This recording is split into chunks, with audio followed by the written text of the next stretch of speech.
Welcome to the Rideshare Guy Podcast, where you will learn about the rideshare and mobility industry straight from Harry Campbell, who's got over 5 years experience covering the industry and has talked to thousands of drivers. There's no better place to stay up to date, entertained, and educated. So let's dive in.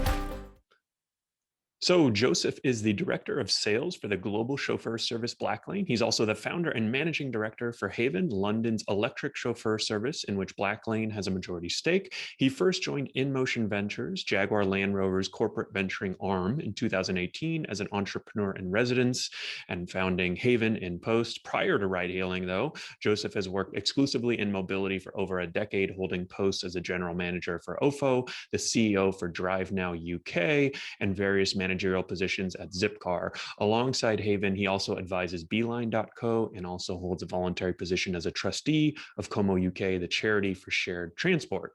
Joseph studied environmental science at the University of Leeds, lives in North London, and is a road cycling enthusiast. And I'm excited to have you on, Joseph. So how are you? Very well, thank you. Thanks very much for having me today. Yeah, you know what? So we got connected through your work at Havn and Blacklane, but when you sent over your bio and I started doing research for this episode, I didn't realize that you're sort of a mobility OG, as we like to call it here in the US, but on the other side of the pond, right? I don't think I've met too many people that have been involved in the mobility as long as you have, but in the UK or on the Europe side of things. Yeah, I've been kicking around for a while between car sharing, bike sharing, and sorry about the sirens. Well, you really are in London because we hear sirens. And yeah. So I've been kicking around for a while. I actually I also worked for Uber for a day, launching Uber in London for a day, and missed the boat there, declined the job, and went to launch Drive Now in the States instead. So I've been watching ride hailing quite closely for almost coming up to a decade now. Yeah. Oh, interesting. So you worked for Uber one day. I think we should start there. So I'm assuming that launch didn't go too well, huh?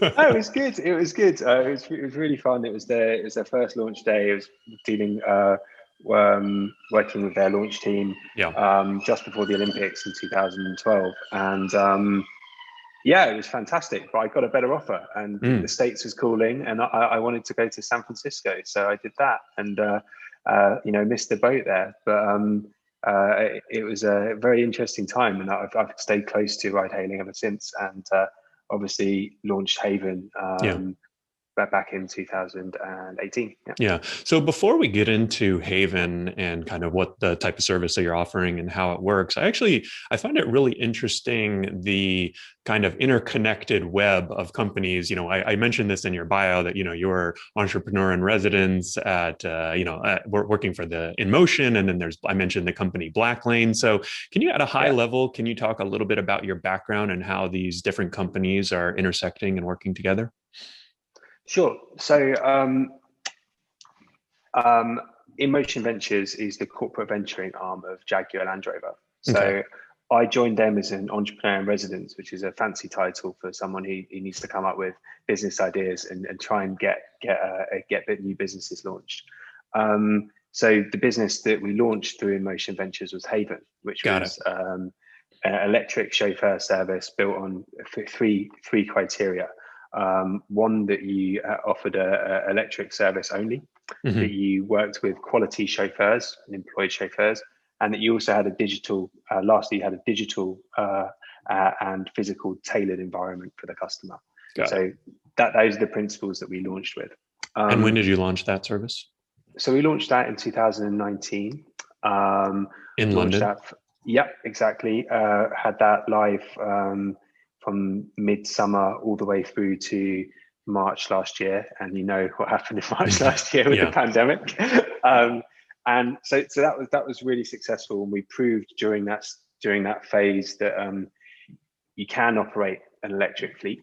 The customers are willing to pay, and they like the electric service, and that they would come back for our service. And because we weren't operating a completely on-demand service, it was pre-booked, that people would wait for us and choose us over other services. So we were pretty convinced that we'd hit a home run there. And Blacklane is a company that we'd always been very close to from the point of our inception. There was always a relationship between InMotion Ventures and Blacklane. And so did they ever invest in Blacklane, or? No, but there was always kind of a close relationship, and a kind of I think there were conversations at one point that didn't come to fruition. So anyway, I'd met Jens Waltoff, the CEO of Blacklane, some time ago, and he's a really nice guy, and thought we got along quite well. So when we came to the pandemic last year, and we started looking around and thinking about what we could do with Havn and how we could scale, the first call pretty much was to Blacklane, and I'm happy to say they invested in Havn, took a majority stake, and that happened in December, where we're now. I'm now double hatting. I've got a role within Blacklane and a role within Havn. Yeah. Got it. Well, I was going to say, that was my next question. Who do you work for these days? Because you've got Havn in your title and also Blacklane, right? Who's the big boss? Blacklane's the global chauffeur service. Got it. Havn, and so that's the big company. That's what we're known for. And Havn is a smaller electric chauffeur service in London, which is running in parallel with Blacklane. Cool. Yeah. Well, yeah, I think we're going to definitely probably focus most of this interview on Havn, but just so, selfishly, so I can educate myself, can you tell me briefly about Blacklane? I mean, we've used the term chauffeur a couple times, and I don't know if that's an English term or a worldwide term, but maybe you can kind of define what that means and how it's different than other services, but also how Blacklane fits into it. I think there's a difference between a chauffeur and a driver. Fundamentally, there's a big difference, a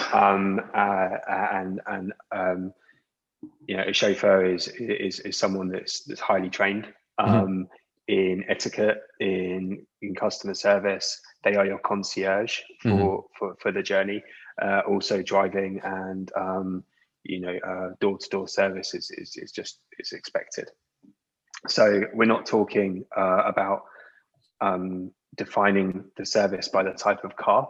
We're really talking about defining the service by the quality of the service the customer experiences, which is in part the car. And I think that's an important distinction. Blacklane started in 2011, 2012 with basically wanting to operate a global chauffeur service. And they started with this filling the empty legs of journeys. So while as Uber and others have disrupted the market by coming in and having, individual operating as a driver, what Blacklane has done is they've worked with the existing infrastructure, they've worked with limousine service partners and chauffeur companies to deliver the empty legs.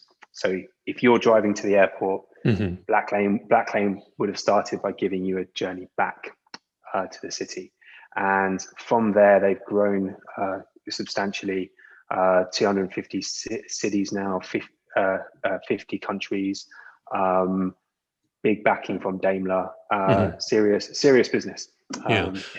Well, and I think one thing too that I like your definition of chauffeur, but also I think one thing too that's a more technical definition is typically, so for example, here in the US, right, folks driving for UberX, which is the most common service in Los Angeles, San Francisco, are kind of people like me, just everyday people. You can sign up with your own personal vehicle and drive.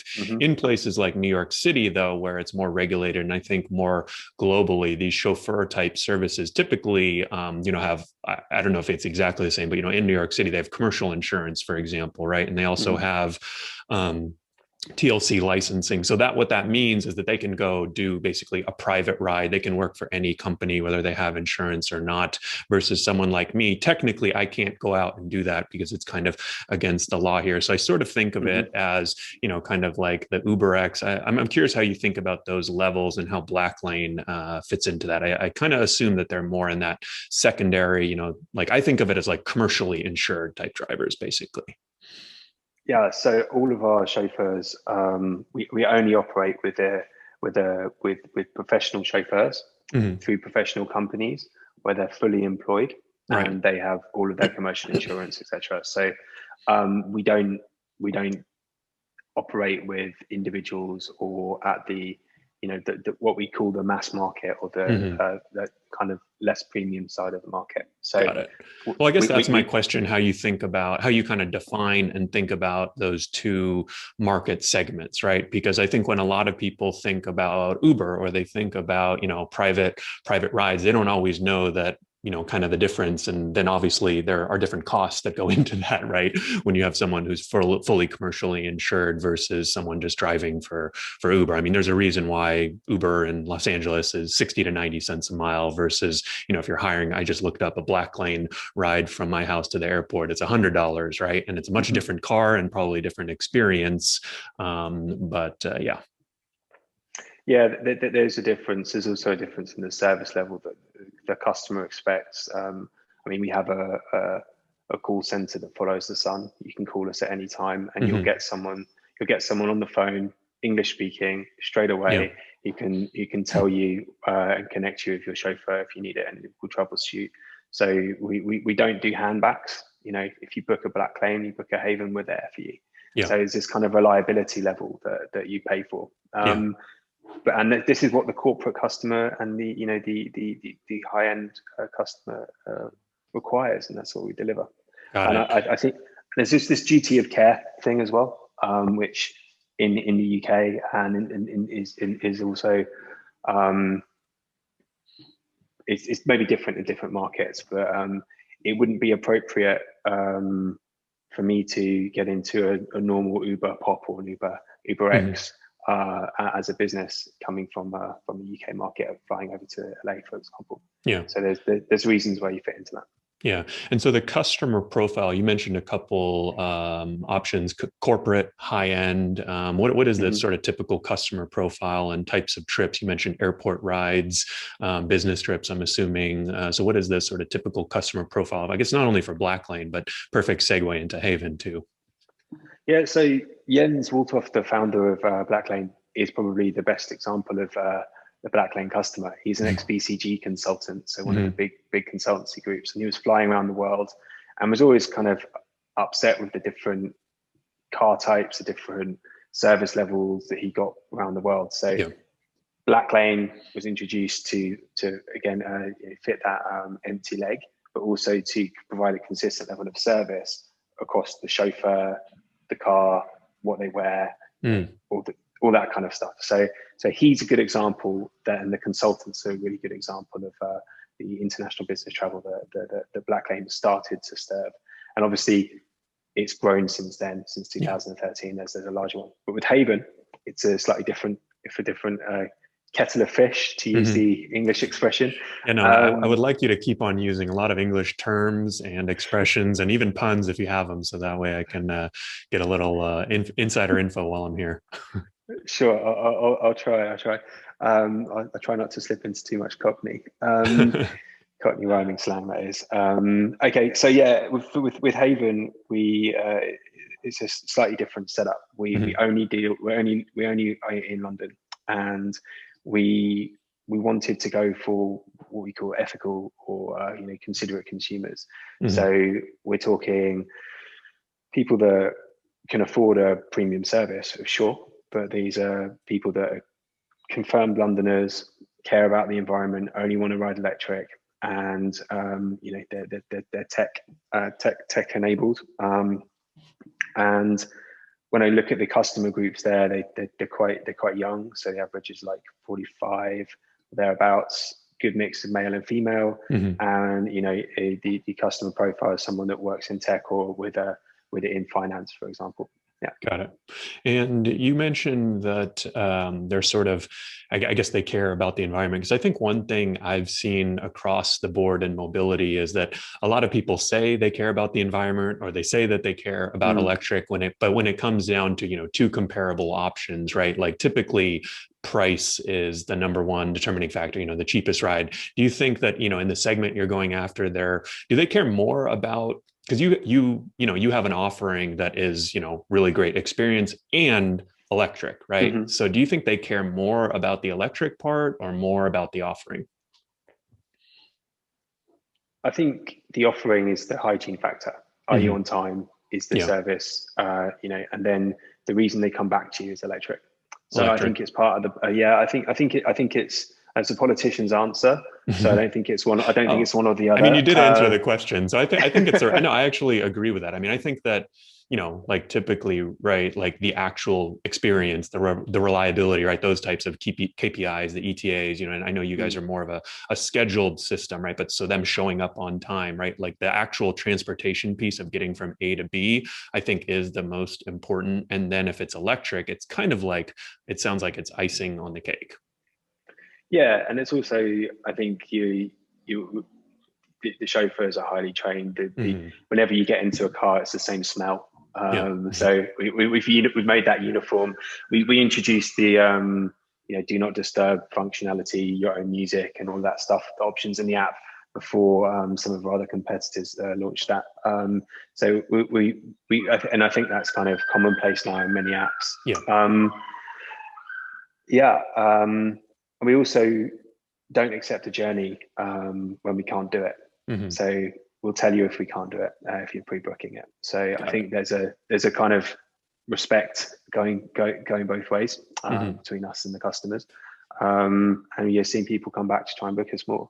I personally think the future is electric for ride hailing. There were some doubters when we first came out, said we're going to launch in a stronghold that's dominated by one or two key players here. Going to launch with a fringe business and a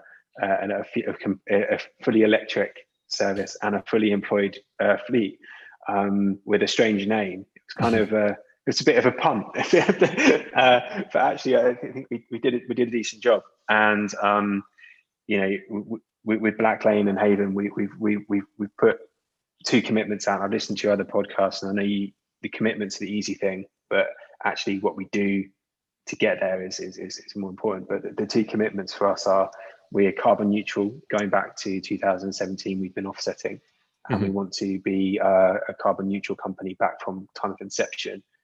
So that's something that we're doing. We have done. We've signed the climate pledge, and we also pushed out a commitment to have 75% of our journeys to be in electric vehicles by 2025. And that's for Blacklane or Havn? Blacklane. Havn's 100% electric already. Okay. So all of our journeys are there. But so this is something that we're trying to push. Blacklane and Havn have good connections to JLR and Daimler.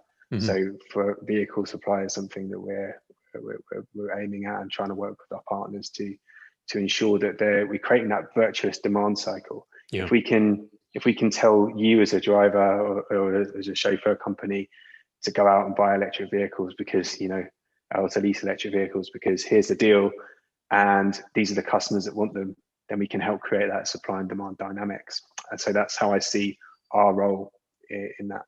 Yeah, no, I mean, I think definitely everyone probably agrees that the future of ride hail is electric. And I think the adoption, is going to typically, I think that's why there's so many companies, fleets, et cetera, looking at these basically high mileage drivers, right? A full-time driver here in Los Angeles will put 1,000 miles a week on their car, right? And so, I think when you have adoption of a new technology, you kind of want to go to the people who are going to be using it a lot, right? Because then your break-even point is a lot quicker. And I think a lot of people are starting to recognize that. But you mentioned a little bit about the market. I mean, what does the market look like in London? You said when you launched, you were this company with a funny name and, doing a different business model. Who were your competitors? Are your competitors? Because, like you said, right, you're going after sort of a smaller piece of the pie, right? That like high end, consumer that's looking for a premium experience. Or is that kind of, more of a majority of the trips? Yes, I think London's is a competitive place, and there's room for a few different offers. I think the view that it would be a kind of a zero sum game. There'd be one or two winners internationally, Uber and Lyft. If you remember back in 2018, that was still 2017. That was kind of where people thought it was going to end up. I don't think that's happening, and I think actually there is room for multiple players and multiple different offerings. So there's a lot of heat at the lower end of the market, and there's definitely competition at the upper end too. But it's slightly different, more on RFPs, and when I say that, it's requests for proposals for big corporate accounts, for example. So you tend to have, I split the market into two. So you've got the Free Now, Ubers, Ola, and there's one or two others kicking around, Bolt in London, for example. Yeah. Bolt. And these tend to be drivers, not chauffeurs, if I'm making that distinction, who are multi-apping and are going across different apps and are trying to have an efficient day. And they'll probably have one preference of an app, and then they'll have one or two other backups, and that's pretty much bread and butter. So it sounds pretty similar to, maybe UberX and Lyft drivers here in the US. Yeah, although I think there's maybe three, because we're the melting pot of Europe and the US are kind of in the middle. I think we're kind of a bit more crowded there in the mass market. And then as far as you have a few more offerings, you mean? Yeah, exactly. Yeah. And then you've got older kind of old establishment players like Addison Lee, who have been around for some time, who have a mixture of employed and self-employed drivers, and they tend to operate corporate fleets. But that's higher end. Not really, just a little bit higher, but mass market, but for the corporate customers to ferry people to and from their workplace. So it might be they might have a corporate account with the BBC, for example, that does a large amount of volume. And then you've got Blacklane, Havn at the higher end of the market, operating chauffeur services for key accounts, airlines, and what we call the magic circle, or which is, I'm not sure you have that over in the States, but it's big legal companies, for example. Got it. Okay, interesting. Okay, so no, I appreciate that sense of the market. And so I guess a question that I like to ask is, it sounds like you don't see yourself competing on, let me ask you, do you see yourself ever competing on that lower end, or do you think this is kind of exclusively a higher end service and there's enough of a market there for you to sort of build the type of business that you want with Havn? What's your sort of medium to longer term goals? I thought I knew where the industry was going pre-pandemic, and my crystal ball has been shook up a little bit since then. I find it hard to make decisions or guesses in that area. But I think the dynamics of the marketplace are changing. Uber and Blacklane have almost, in some ways, parallel journeys. Uber disrupting, going for the individual driver. Blacklane working with the established industry, and a kind of constructive disruption, working with the chauffeur companies that are already there. And I think what's interesting is with the pushback against gig economy, tax or pensions or regulations in the UK yesterday, a delivery company have been ordered they have to pay pensions on workers or gig economy partners, or whatever you call them, back a few years. So I think with this dynamic and regulation coming into play, I think it might happen that Uber, others start working with organizations that employ drivers for them as an umbrella. And actually, if you look at how some of the bigger apps operate in other parts of the world, India, etc., they'll work with a employer who will employ drivers to work with them on that app, providing the service. So I think in some ways, the app to individual driver might start coming in our direction, working with partners. And that's interesting. And I think when we look at because the it other sounds way, like because of regulatory reasons, because Uber and Lyft's model is kind of more the B2C, you know, direct with the partner. I think that's kind of their ideal choice. But it sounds like because of, you know, regulatory issues, or maybe not issues, but regulatory rules in UK, you know, the Uber and Lyft type companies might be forced in that direction. Exactly, but we've also experimented the other way. So we recently launched Chauffeur hailing in New York. So you can order a chauffeur on demand, and that being, you know, so we're coming into previously territories that we were predominantly pre-booked and airport journeys, but actually, so I think there will be competition. We will start to cross the lines, and I think we welcome that. But there's room for competition. Will we necessarily go for the lower end of the market? I don't think that's certainly not on my horizon right now. I think we need to stay close to our customers, which is the premium customers. Yeah. No, I actually like the way you explain that, because I think you really do have sort of the lower end, the higher end. You have companies approaching it from different angles. But, you know, so like if you used Uber as an example, right, their pre-scheduling features are terrible, right? If you wanted to schedule a ride on Uber, it's actually not a scheduled trip. You know, it just initiates a trip, and it's basically all of what you need in a scheduled trip is not there with their product, right? Versus, you know, with your product, right, it's going to be much more effective for, you know, less about on demand, but more about the airport trips, or more about the repeatable, you know, I need a ride every single Monday through Friday at 9 a.m. right type trips. So exactly. But then in the middle, you know, where there starts to be some crossover, right? So some folks, some customers who maybe occasionally need, you know, that type of experience or whatever it might be, it seems like that's where you guys might meet in the middle, and there might be some interesting competition or, you know, just product development. So I'm curious, you know, I want to, before we sign off here, I want to chat a little bit more about the actual service, the actual product. I mean, where I have in my notes where I wanted to start it off is the vehicle. I actually love the Jaguar I-Pace. I think it's a really pretty, beautiful vehicle. And if people haven't looked at it or seen it in action, recommend they check it out, because it's got, you know, the sunroof that's completely glass. I think it has very subjective, well, not very, but subjectively, I think it looks like a good vehicle, and it's just a nice car. I mean, Jaguars are nice in general. So let's start there. It's a beauty. You know, it's got curb appeal. Is I think the phrase, right? You know, it's a driver's car. It's fantastic to drive, but it's also really good to be a passenger in it. The spec that we've used is bespoke to the chauffeur environment, and I think it's been really good. We went for some quite punchy decisions: cream interior, big panoramic sunroof, onboard Wi-Fi, onboard entertainment. You know, adaptive suspension. But the most important thing is actually how it makes you feel as a driver and as a passenger. The chauffeurs feel relaxed. They like driving it.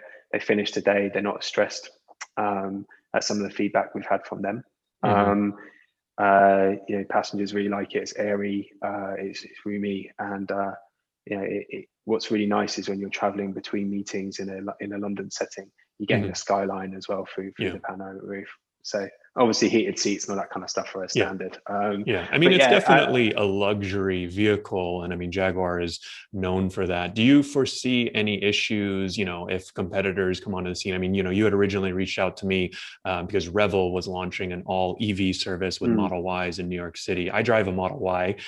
So, you know, and I've taken it out on Uber and gotten actually a lot of similar feedback. You know, people really enjoy a lot of the same qualities, but the price point is different. I actually looked at the I-Pace, couldn't afford it quite yet, but maybe someday in the future.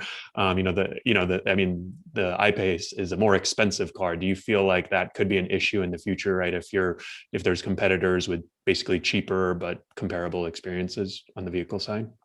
I mean, I have a strong soft spot for the I-Pace. It's a fantastic car. I personally couldn't afford it myself either. So I think there are competitors coming out at the lower end of the market. Again, I quite like the Polestar. I love some of the Teslas. I think you've got the Daimler E electric EQ E or EQV something. Yeah, I mean, there's a lot of, store. frankly, there's a lot of, sorry to interrupt you, but there's a lot of really cool electric vehicles coming out. The Ford Mach-E here in the US, I mean, I think that are legitimately, like nice vehicles. So I guess that's kind of the reason why I ask is I'm curious what you think in your product, is obviously nice right now, but might be more of a commodity in the future. You mentioned earlier, a lot of that you were one of the first to develop, the do not disturb. I prefer the temperature setting at this. I mean, I called an Uber Select ride the other day, which is, there's UberX, Uber Select, Uber Black, and so it's like one of their mid-level luxury, and now they have that option here, so it's like kind of easy to copy, right? Unfortunately, right, or fortunately.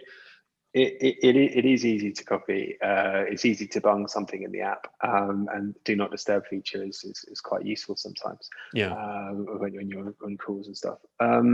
So what are those features, or how do you think about the product that you're developing and the service you're developing? Like, where do you think you'll have the ability to really stand out versus competitors?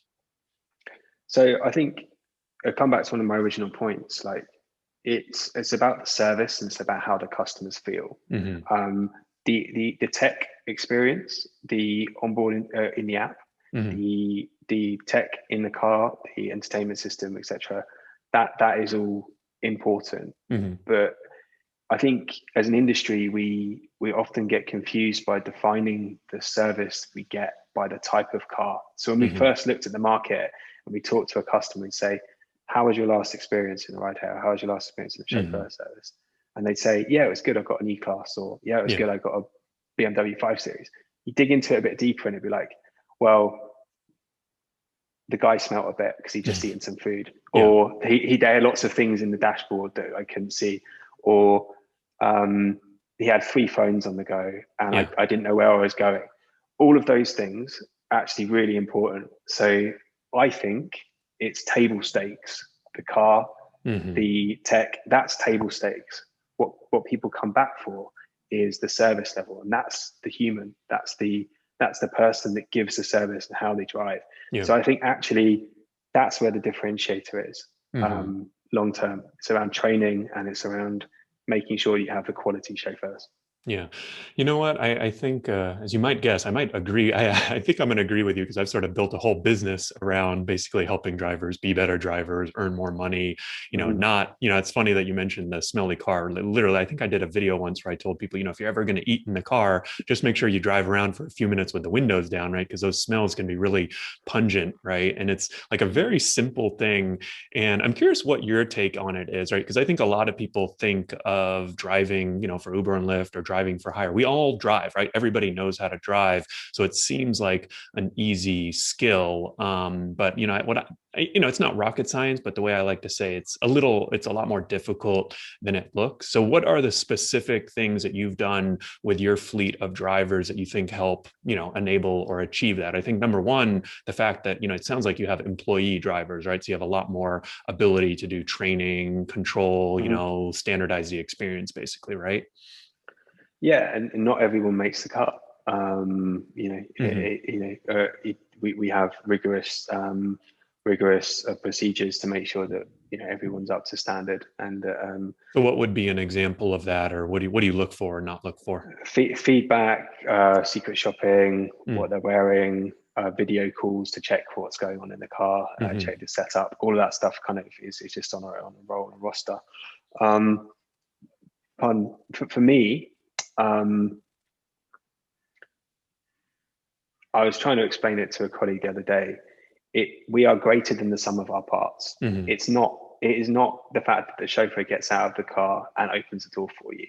It's not that the car is fresh and smells nicely. It's not that we make sure when we're offboarding a passenger, we're making sure we're parking in the right area. We're not dropping them in a puddle, for example. It's all of those things consistently done.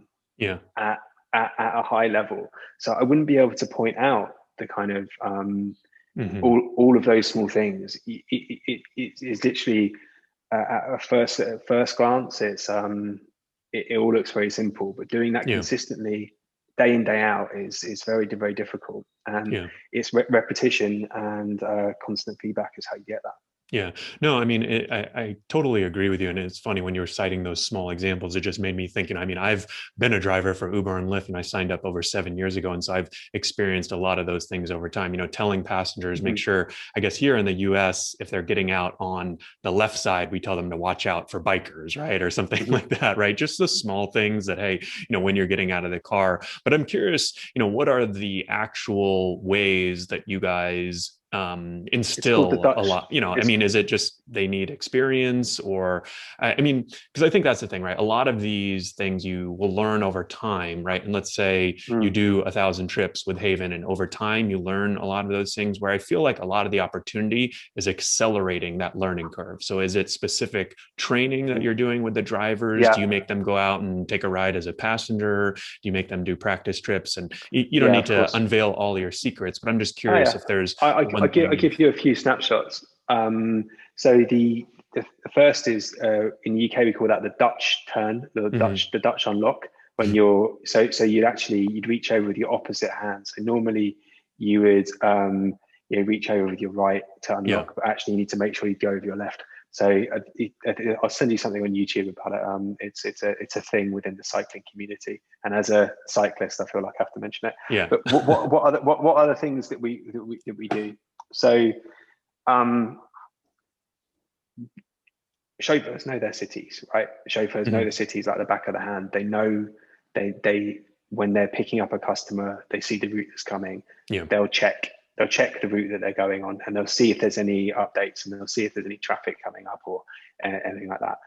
They'll also won't use Waze. They'll use Google Maps, for example, because Google will take you in a mixture of the most direct and most efficient with the fewer turns, while as Waze will take you down side streets. And as a passenger, you get thrown around in the back quite a lot. It makes me sick. I don't like taking. I'll often ask if I'm getting in a different chauffeur, a different ride-hailing service. I'll ask them to choose Google rather than Waze, because I get sick in the back. So little things like that are quite important, about consistency, about how we route, how we navigate. Then when it comes to actually the chauffeurs starting work, we would get in a car with them. We would participate as a passenger, and we would obviously do a test drive to make sure that they're. And what's actually different is with an ICE vehicle and an EV vehicle is you need a light foot. I've got like club feet. I'm like very heavy on the clutch, and I'm pedal heavy, I think is and actually with an EV you need to be, because you drive a Tesla, depending on what mode you have it in and all the rest of it. So we hire for people with light feet as well. Although I will say a lot of passengers, I think, like the acceleration because it's fun. Yeah, it is fun maybe once, but when you want it. A lot of our passengers are working in the back. They'll be multi-screening or tapping on a laptop. So we need to keep it smooth. Yeah. Well, and I think it's just interesting, right? Because a lot of the things that you're talking about, we talked about driving as a simple job, but here we are now, we're describing all these different, basically training, experience, map. The map is a good example, right? Like I think actually in London, right, the cab drivers have to pass a famous test called the knowledge. I don't know if they still have to pass that, right? But they basically do, but they still use Google, right? Well, and I think that's my point, right? They have to. I mean, I think it's a bit of an archaic. I'll get killed for saying that. Google and Waze now, right? But I think that the concept is actually very sound, right? You do want to know your city. You want to know north, east, southwest. There are times where you pick up a passenger. If you're in a downtown area with high buildings, GPS doesn't work too well in those areas, so you won't be able to completely rely on the app. You need to look at the destination quickly and at least start heading in the right direction off of your own knowledge of the city. But it sort of just makes me think that like to be a really good driver, there's a lot that you have to do and have to know, and it's kind of a lot of work. It is, and we employed people that old school chauffeurs who've been in the trade for a number of years, that have all the etiquette training, but they didn't necessarily have the technical skills. So we've given them that, and we've also employed people that have come from a traditional ride hailing background that didn't have the etiquette training, and we've had to, but they understood how to use the tech very well. So we've had to blend both, and and it's been quite interesting working with different chauffeurs and different professional drivers. Well, I'm excited to see the future of Havn. I'm excited to see you expand out of London, which I'm sure is on the timeline at some point. What can we look forward to from Havn, Blacklane, and maybe just EV fleets in the future? So with Blacklane, we've launched chauffeur hailing, and we've got this really cool product called Intercity. So if you're on the East Coast of America, you can travel between cities for fixed rates, so New York, Boston, etc. So keep an eye out for that. More stuff in chauffeur hailing and electrification coming soon. For Havn, we've got a few things in the pipeline, and we're looking to expand our fleet and basically grow in this in London. We've only scratched the surface. We're just getting started with the electrifying the fleet. So more to come there. I also think on the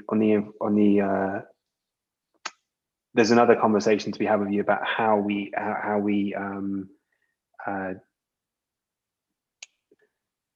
dispatch journeys between points. So one of the things that I'm really interested in is how ride hailing, chauffeuring operates as a system within a city. And at the moment, I think we're optimizing for revenue.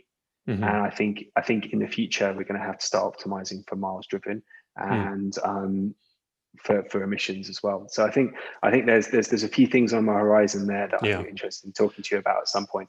Definitely. Well, you mean in the sense that cities and governments are sort of starting to take a look at these services and say, hey, 50,000 Ubers on the streets of the city are causing a lot of emissions and a lot of miles driven without a passenger and all that, right? Exactly. Riding empty is riding dirty. Yeah, exactly. That's a good way to put it. Cool. Well, Joseph, really appreciate you coming on. If folks want to learn more about yourself, about Havn, Blacklane, where should they go? You can ping me a message on LinkedIn if you wanna ask me any questions directly. I'm happy to take that. Cool. Havn website is up and running, as is Blacklane. We're here and ready to serve you. And we're more chauffeur partners are welcome at any time. Cool. We'll leave a link to those in the show notes too. Appreciate you coming on, Joseph. Thanks. Thank you very much. Appreciate it.